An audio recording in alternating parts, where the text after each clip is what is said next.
Sino po ba ang nagbanggit ng Oplan Romanov? Hindi po ba nasa partido ng Vice Presidente?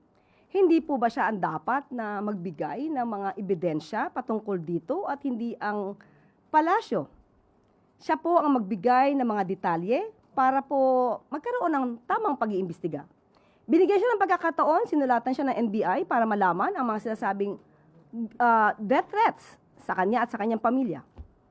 Pero hindi siya tumugon.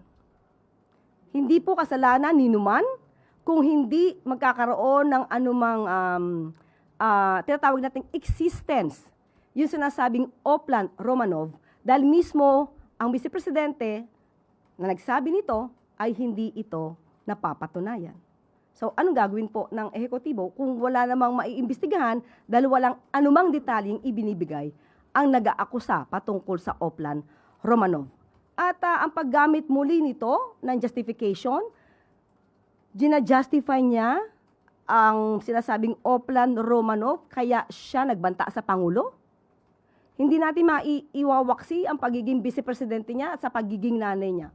Ang pagbabanta ay pagbabanta. Sino ka man, nagbanta ka sa buhay ng Pangulo, kahit ikaw ay isang nanay, ikaw ay isang Vice Presidente, walang pagkakaiba yon. Nagbanta ka pa rin sa buhay ng Pangulo.